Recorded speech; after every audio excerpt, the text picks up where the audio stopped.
자, 마지막 시간이고요. 이번 시간은 실전 종합문제, 8문제 해설 강의를 진행하겠습니다. 자, 그럼 이제 오늘 문제가 총 8문제인데요. 자, 문제 구성부터 볼까요? 자, 1번 문제 보게 되면 토지의 특성을 묻습니다. 한 문제가 늘 나오잖아요. 자, 문제 2번은요, 토지의 용어, 토지 분류도 한 문제가 굉장히 잘 나옵니다. 3번은 계산 문제죠. 계산 문제인데, 얘는요, 기출문제. 뭘 구하죠? 지분 수익률을 묻는 기출문제인데, 이 문제가 어려워요. 문제 경험을 쌓아야 됩니다. 기출문제이기 때문에. 4번은요, 임대료 규제. 한 문제 잘 나오죠. 자, 5번은요, 부동산 가치이론. 얘도 중요합니다. 6번요, 부동산 투자. 역시 중요하죠. 그러나 7번하고 8번은요, 비중이 조금 떨어집니다. 7번은요, 부동산 관리 활동인데 그 중에서 임대차 활동을 묻습니다. 다음에 8번도 비중은 좀 떨어지는 편인데요. 입지론에서 넬슨의 소매점퍼의 8가지 원칙을 묻습니다. 여기까지 자 문제 풀이를 진행합니다. 자, 처음부터 볼게요. 1번. 토지의 특성에 대한 설명으로 옳은 것은 1번부터 볼까요? 지역 분석에서 지역 특성이 형성될 수 있는 것은 바로 부동성이라는 자연적 특성 맞습니다. 그리고 인접성이라는 인문적 특성 틀렸죠. 인접성은 자연적 특성이죠. 인문적 틀렸고 자연적 특성을 가지고 있기 때문입니다. 틀린 질문이죠. X. 2번. 토지는 영속성이라는 자연적 특성을 가지고 있기 때문에 부동산 상품은 중고상품 의미를 크게 의식하게 한다. 아니죠. 중고상품 의미를 크게 의식하지 않습니다. 왜냐면요, 영속성은 자 연구만 하죠.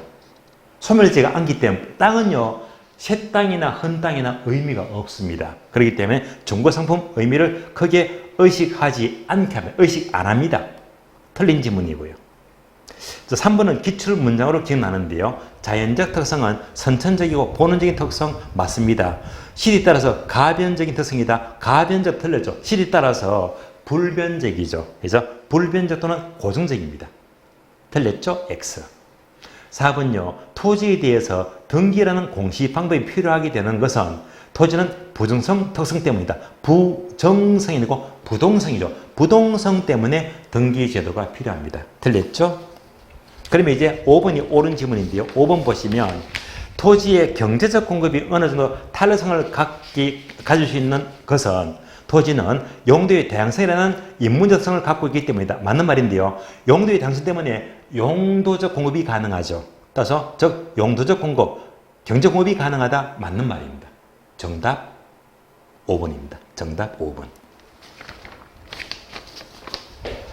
자, 문제 2번입니다. 토지의 분류, 용어에 대한 설명이다. 옳은 것을 고르면 모두 몇 개인가? 자, 이 문제는요. 문제 푸는 이해도나 경험이 중요하지. 이런 거는 답이 틀릴 수밖에 없습니다. 왜? 이제 문제를 이리저리 꼬아놓은 문제가 지문이 몇 개 있거든요. 그래서 이런 문제는요. 자, 틀린 게 당연한 겁니다. 만약 이 문제를 실력으로 풀었다면요. 답을 맞춘 사람이 이상한 사람입니다. 그러니까 틀리는 게 정상입니다. 지문이 이제 좀 옳은 지문들이 많습니다. 옳은 거 찾아볼까요? 기억번. 과수원으로 이용되는 토지가 주거지로 전환되는 과정이 있는 토지는 농지 후부지에 해당한다. 자, 볼까요? 과수원은 전답가니까 농지지역이죠. 농지지역. 다음에 주거지는 주상공업지역이니까 택지지역에 속하잖아요. 그러니까 이 말은요. 농지지역이 택지지역으로 전환되는데요. 이렇게 바뀌는 것은 후부지가 맞죠. 그런데 자 주거지 또는 택지로 바뀌게 되면 농지 후부지가 아니고 택지 후부지입니다. 따라서 자 농지 후부지 틀렸고 택지 후부지 설명입니다. X. 니은번. 휴안지와 공안지는 둘 다 투기 목적이라는 점에서 공통점이 있는 토지이다. 아니죠. 투기 목적은요 공안지만 말해요. 휴안지는 빼야 되겠죠. 휴안지는요 정상적으로 쉬는 땅이잖아요. 그래서 얘는 이제 투기 목적과 거리가 멀죠. 휴안지를 빼야지 됩니다. 틀렸습니다. 디귿번. 대지란 좁은 통로에서 접속면을 가짐으로써 자료형 모양을 띄고는 택지를 말한다. 자, 자료형 토지는 대지 맞습니까? 대지. 자료용 토지. 자, 유의하자면요, 이 대지가요, 한문이 두 가지가 있죠. 자, 이런 대지가 있고요. 또 이런 대지가 있습니다. 그러면 자료용 토지는요, 얘를 말이요. 얘가 바로 대지가 옷을 입었다. 자료용 토지. 그런데 지금 디귿번 지문은요, 대지는고 괄호. 그러니까 디귿번 지문은요, 한문이 들었습니다. 한문이 얘가 아니잖아요. 한문이 들었습니다. 한문을 자료용 토지 얘로 바꿔야 됩니다. 자, 한문이 들렸기 때문에 디귿번은 X입니다. 그러면 어떤 분들은 입이 삐쭉 나옵니다. 왜 그러죠? 이렇게 해놓고 한문을 딱 틀린다 만들어놓으니까 문제가 좀 꼬름하잖아요. 예. 어쩔 수가 없습니다. 한문이 틀려도 명백히 틀린 겁니다. 그래서 이렇게 고쳐야 되겠는데요. 그러면 이제 이 문제는 경험담을 들려드린다면요. 과거 시험에 얘가요 17회 때 17회 기억합니다. 17회 시험에서 여러분들이 28개 지목 중에서 주로 이제 유지. 유지가 주로 연못 등을 가리키죠. 유지. 그래서 유지는 지목에 속하잖아요. 속하는데 이때 유지에 넣고요. 한문에다가 여기다가 한문으로 유지를 표현했거든요. 한문으로. 표현했을 때 얘가요. 지목에 속하니까 맞는 답인데 어떤 수험생이요. 한문을 딴지 그렇습니다. 유지가 한문이 조금 틀린다면서요. 이래 갖고 이 신청을 제기했거든요. 그런데 이때 한문은요, 명백히 틀린 한문이 아니기 때문에 문제가 없다 하면서 이 제기에서 인정이 안 됐습니다. 그래서 이때 학생들은요, 한문을 좀 한문도 틀려버리면 딴지 그러거든요. 그런 이유 때문에 한문으로 한번 테스트를 해본 겁니다. 일단 한문 틀렸죠? X. 리얼번. 낮이는 맨 땅이죠. 토지 위에 정착물이 없다. 맞습니다. 공법상, 사법상 제한이 없는 토지다. 틀렸죠? 공법상 제한은 받잖아요. 공법상 제한은 받지만 사법상 제한이 없는 토지죠. 공법상 빼야 됩니다. 사법상 제한이 없는 토지가 낮이가 됩니다. X. 다음에 한계지. 한계지는 택지형의 최원방근의 토지를 말한다. 맞습니다. 한계지가 뭐랬죠? 택지형의 최원방근 토지죠. 택지 동그라미. 택지의 가장 원방근 토지이다. 그러니까 한계지는요, 택지와 관계됩니다. 택지와 관계되기 때문에 농경지의 집과 수중과는 관계가 있다가 아니고 관계가 없다. 택지와 관계 있지 농경지와는 관계가 없습니다. 틀렸습니다. X. 비읍번. 법지는요, 경사지를 말합니까? 해변가 토지를 가리킵니까? 경사지 토지죠. 경사지 토지니까 법으로만 소유한다. 소유권은 인정이 된다고 했잖아요. 그러나 활용 실익은 없는 토지다. 얘는 맞는 문장이죠. O입니다. 그래서 옳은 지문은요, 비읍번 한 개밖에 없네요. 정답 한 개. 정답 1번입니다. 정답 1번. 문제 3번은요. 기출문장 그대로 옮겨왔습니다. 기출문제 옮겨왔기 때문에 이 문제를 풀면서 경험을 삼는 게 좋습니다. 3번은 뭘 묻죠? 맨 끝에 보니까 자기 자본 수익률, 즉 지분 수익률을 묻습니다. 지분 수익률은 몇 프로 상승하는가? 지분 수익률. 그런데 이 문제가 한마디로 말하면 상권 문제 되게 어려워요. 어렵습니다. 문제를 보면 뭐가 뭔지 아무것도 모를 겁니다. 문제 볼까요? 갑은 차익금을 활용하여 A%에 투자하려고 한다. A%의 투자 수익률은 15%이고 대출 금리는 10%이다. 현재 갑이 활용하고 있는 대부 비율은 50%인데 만약 갑의 대부 비율을 80% 높아진다면 갑의 지분 수익률은 몇 프로 상승하는가? 문제만 봐도 감이 안 잡히잖아요. 아주 어려워요. 언제? 15회. 그래서 이 문제를 한 번 더 경험 삼는 거예요. 그럼 먼저 항상 계산 문제는 공식부터 떠올리자. 공식 아시죠? 지분 수익률. 분모가 지분 투자액입니다.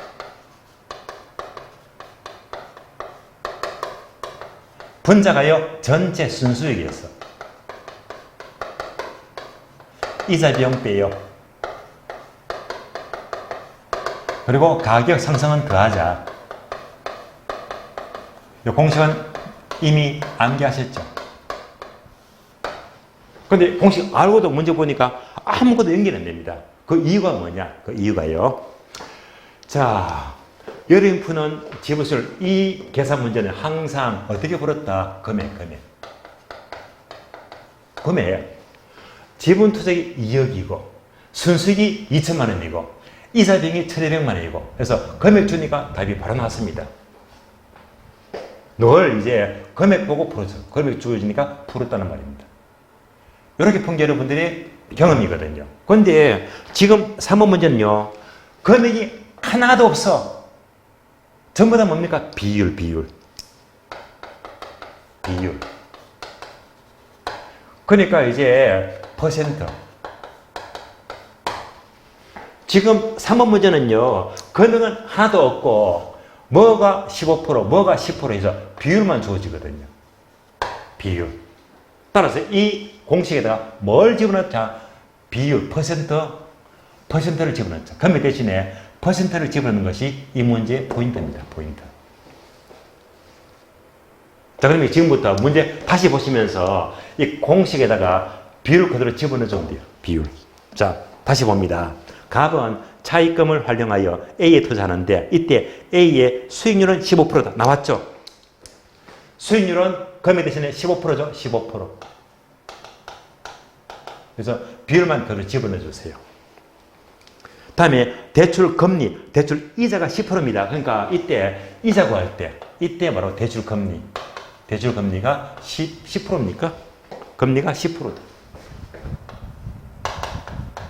아까 이때 10%는요, 이자 비용 구할 때 10%가 쓰이겠구나. 자, 현재 갑이 활용하는 대부 비율은 50%인데, 만약 갑의 대부 비율이 80% 높아진다면 지분 수익은 몇 프로 상승하느냐? 자, 대부 비율입니다. 첫 번째. 대부 비율이 50%일 때.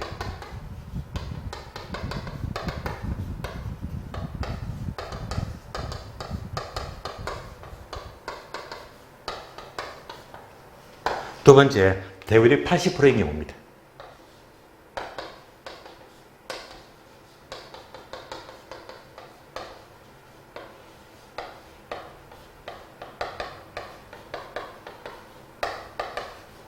이럴 때 지분 수익은 얼마만큼 상승하느냐?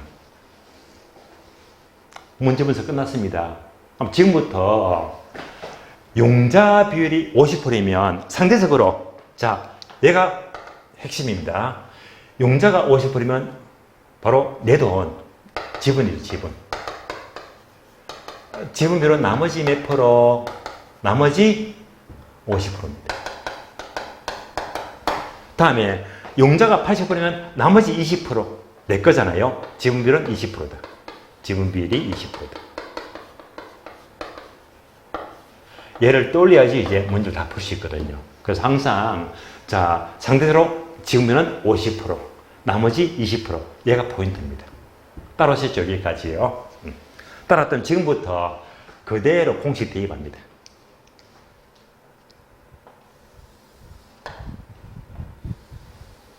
공식 대입합니다.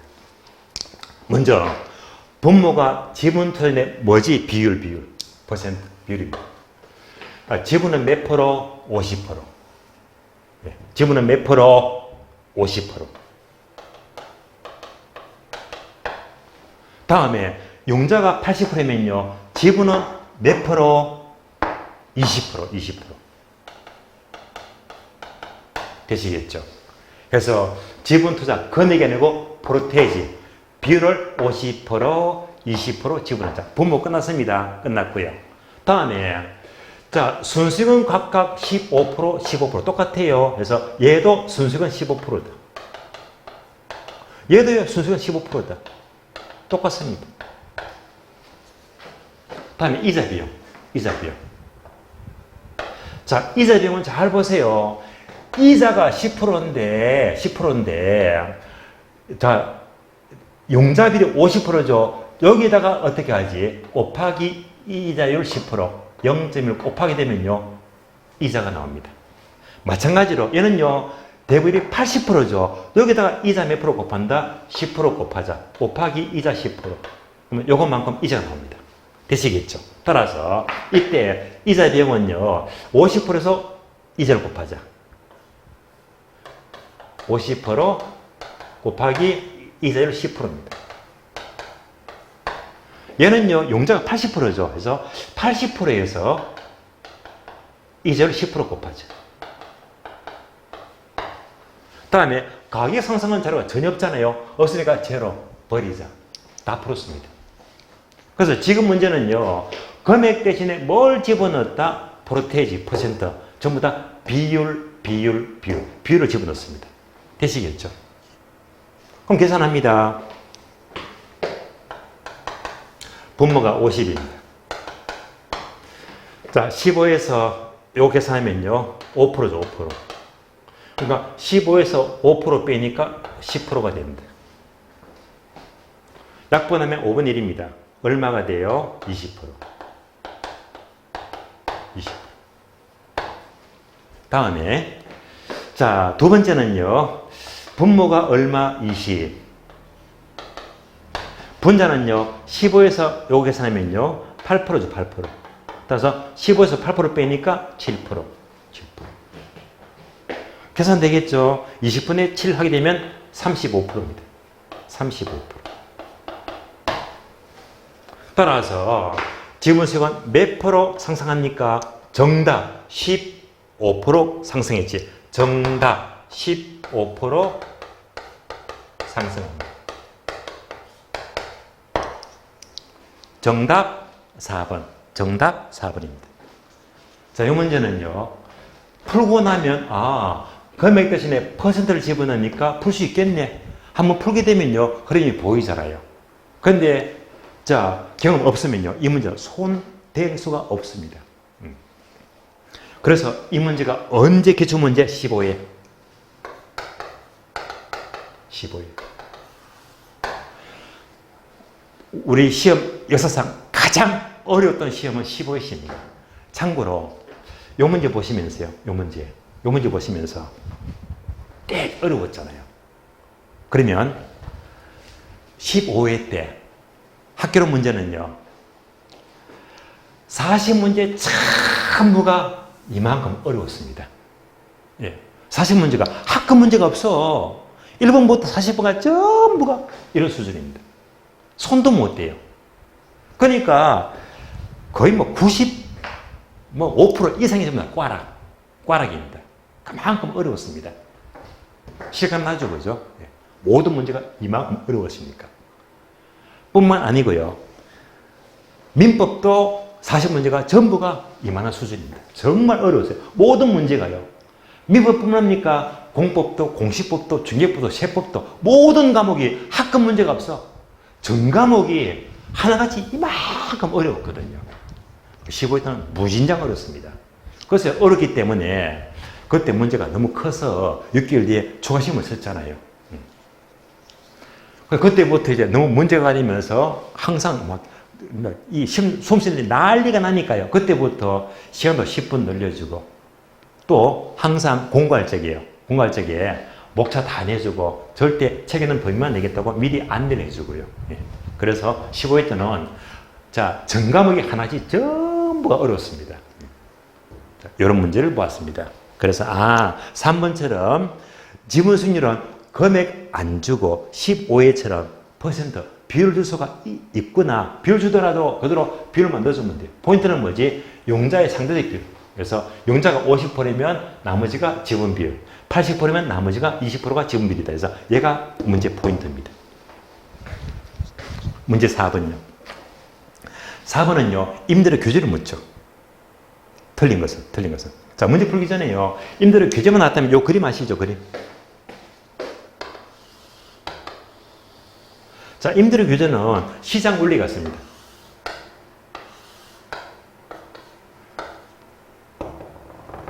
자, 시장 원리가 너무 비싸기 때문에 정부가 개입합니다. 자, 니네 마음대로 이만큼 받지 말고 최고로 이만큼만 받아래요. 이렇게 규제합니다. 따라서 시장 가격보다 낮게 설정합니다. 자, 낮게 설정하니까 결국 임대는요. 빨간 개만큼 손해보죠. 손해보니까 어떤 문제가 생겨요? 이만큼 공급은 부족합니다. 공급 부족. 공급은 부족하다. 임대료가 싸죠. 싸니까 서로 살려고 합니다. 그래서 초과 수요. 초과 수요. 항상 임대료 기준은요.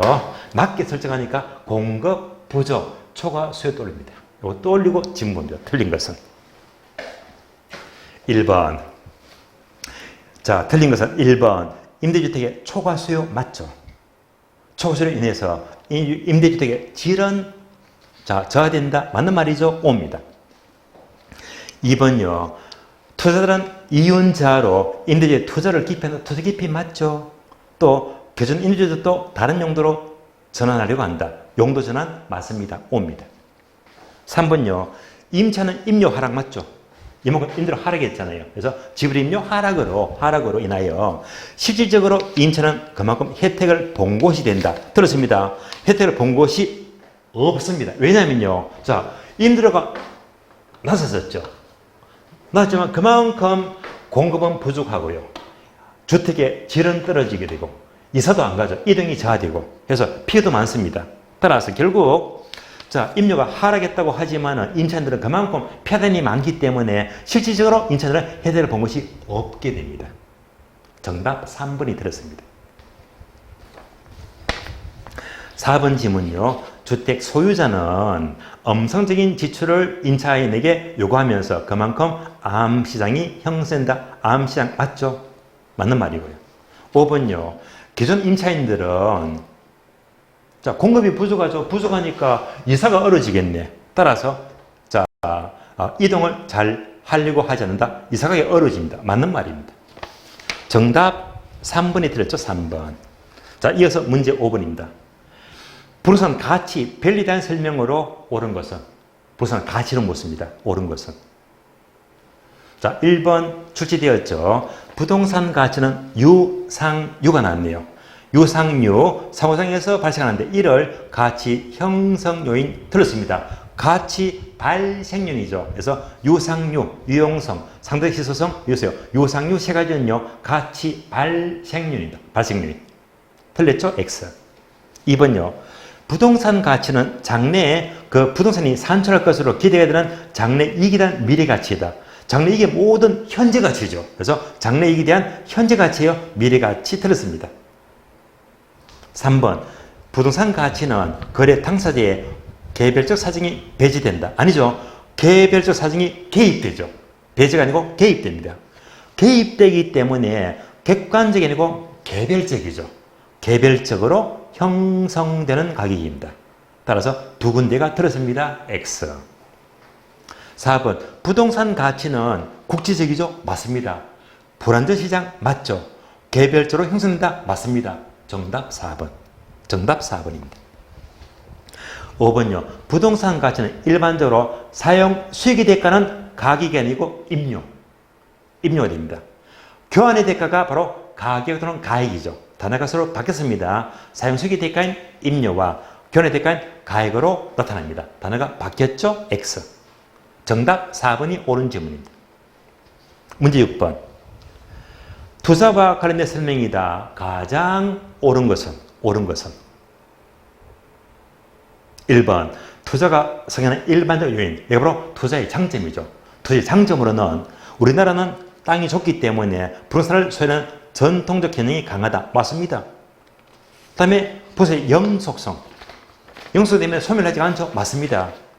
다음에 부동산의 황금성. 얘는 틀렸죠. 황금성은요, 단점이죠. 단점. 부동산은 황금성이 불리하기 때문에 도저히 단점입니다. 얘는요, 빼야 되겠죠. 황금성 틀렸습니다. 다음에 인플레이션이 비교적 강한 속성이다. 뒤에 거는 맞죠. 그래서 황금성이 틀렸습니다. X. 2번 여러 번 나왔습니다. 포트폴리오 전략은 체계적 위험을 제소한다. 아니죠. 포트폴리오는 피할 수 있는 B자가 빠졌죠. 비체계적 위험을 제거하는 것입니다. B자가 빠졌죠. X.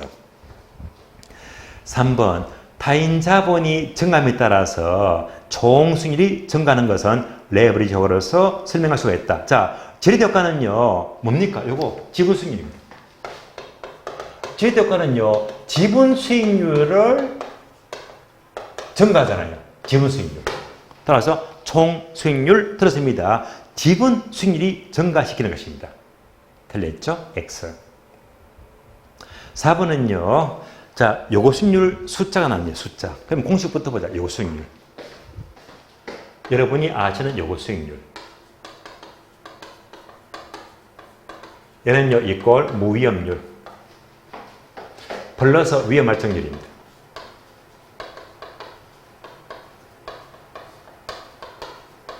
자, 플러스 예상 인플레이션율이 됩니다. 예상 인플레이율. 즉, 물가 상승률이죠. 요것도 올리시고요. 요거 묻잖아요. 자, 4번 지문. 금융의 안정적인 금리가 6%다. 이게 바로 무위험률입니다. 몇 프로? 6%. 이어서 위험할증률 4%죠. 위험할증률 4%. 더하기 4%입니다. 다음에 예상 인플레가 아니고 디플레이션. 자, 인플레 반대가 디플레잖아요. 그러면 인플레를 위험증가 더하기 하면요. 디플레는 반대이기 때문에 뭐죠? 빼기. 인플레 반대 디플레이션입니다. 그러니까 디플레가 2%면요. 디플레는 반대니까 뭐지? 빼기 2%입니다.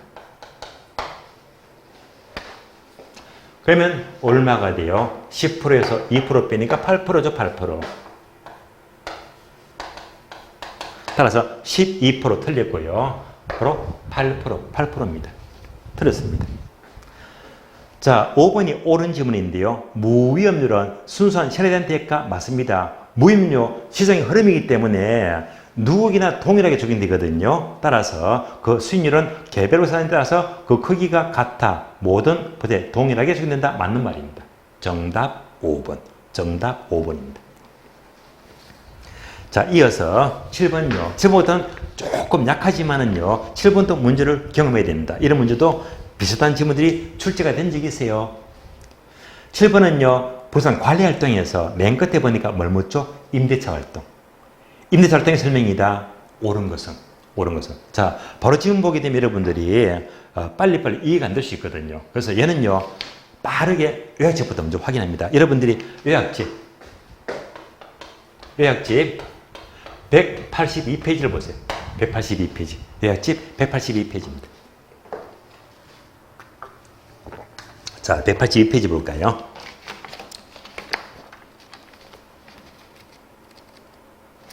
자, 폈습니까? 182페이지. 자, 182페이지 보게 되면 중간에 네모 3번 관리활동에서 1번 임대차 활동. 요건 묻잖아요. 임대차 활동. 먼저 관리 1번 임차인의 선정 기준은요. 동안 1번 주거용 부동산은 아파트는 주거용은요. 맨 끝에 유대성 밑줄. 즉 유대관계가 좋아야 된다. 유대성. 다음에 2번 상업용 부동산은 맨 끝에 가능 매상고 밑줄. 즉 수익성 매상고를 중시합니다. 그 다음에 3번요. 사무실과 공업용 부동산은요. 맨 끝에 적합성 밑줄. 사무실과 공업용은 적합해야 됩니다. 예를 들면 법원 근처에 뭐가 적합하죠? 변호사 사무실 또는 법무사 사무실 이런 것들이 적합하잖아요. 그래서 사무실은 적합성을 중시합니다. 다음에 괄호 2번 임대차의 종류. 다음에 1번 총임대차, 2번요 순임대차, 3번요 비율 임대차 세 가지인데요. 하나씩 볼까요? 먼저 총임대차는 두 번째로 끝에 보시면 괄호 아파트와 같은 밑줄 하세요. 주거용 부동산 밑줄. 주거용은요 총임대료 기준입니다. 다음에 2번 순임대차는요. 자, 두 번째를 중간부터 밑줄 하세요. 공업용 부동산은 순임대차 기준입니다. 그래서 밑줄 하세요. 공업용 부동산은 몇 차? 3차 순임대차가 가장 일반적입니다. 3차가 일반적이다. 다음에 3번요. 비율 임대차는요. 자, 한 줄 모두 밑줄 하세요. 임차인의 총 매출액, 총 수입의 일정 비율을 임대료로 지불하는 방법인데요. 주로 상업용 부동산까지도 밑줄 하시고요.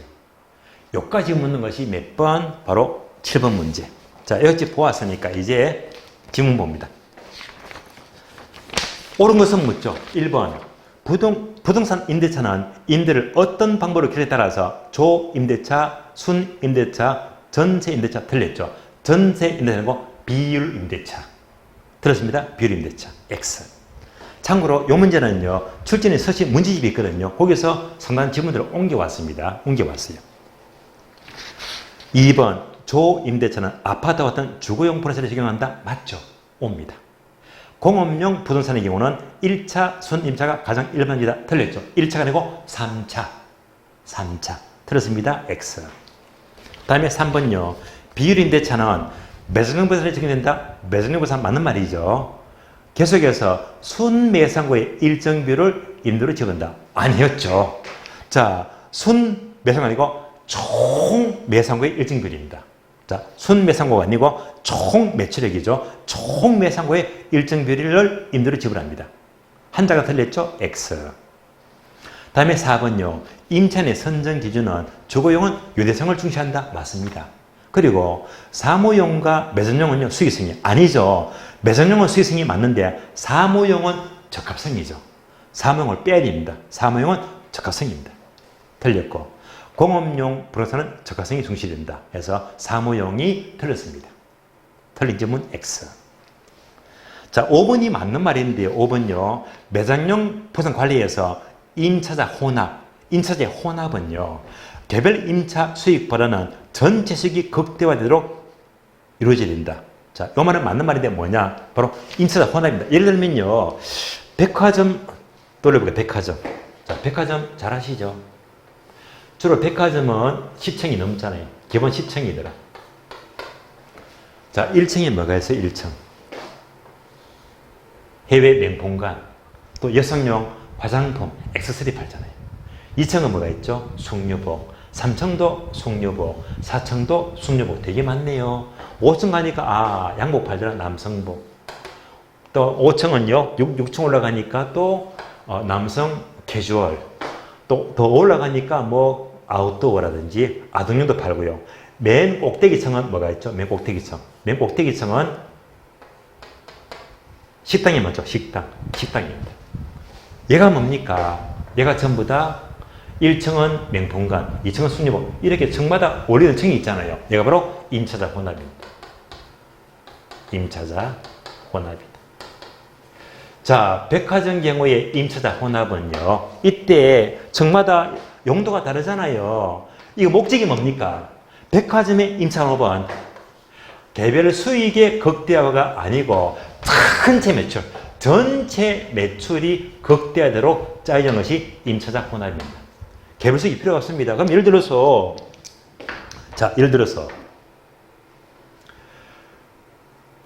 자, 여기가 등산복입니다. 등산복, 아웃도어. 아웃도어를 1층에 내리면 아웃도어는 잘 팔리겠지.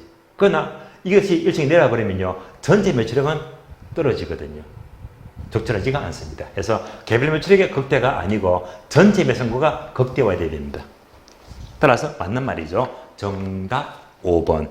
정답 5번. 자, 8번 보겠습니다. 8번.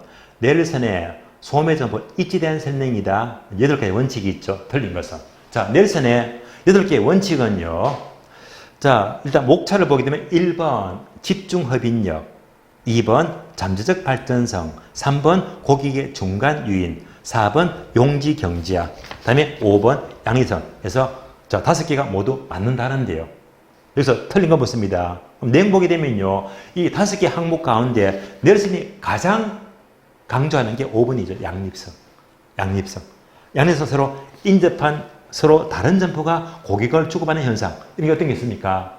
병원 옆에 약국이 있다고 했죠. 맞습니다. 넬슨은 특히 양립성을 강조한다. 맞는 말입니다. 옳은 지문이고요. 자, 1번입니다. 1번 보시면요. 집중흡인력은 자, 요 제목에다 하나만 적어줄래요? 집중흡인력 적어줍니다. 집재성 점포 적어주고요. 집재성 점포. 자, 대표적인 뭐죠? 가구점. 자, 가구점은요, 서로 집재, 끼리끼리 다 모여 있잖아요. 이게 바로 집중흡인력입니다. 그럼 단어 기억나시겠죠? 그래서 집중흡인력은 가구점과 같은 집재성 점포를 가리킵니다. 그러면 서로 집중된 것이 업종에 따라서 유익하다. 맞잖아요. 맞습니다. 따라서 이종 점포나 보조 점포 간에 주로 적용다. 들었습니다. 가구점은요, 서로 다른 이종 점포가 틀렸지. 동종 점포. 같은 점포죠.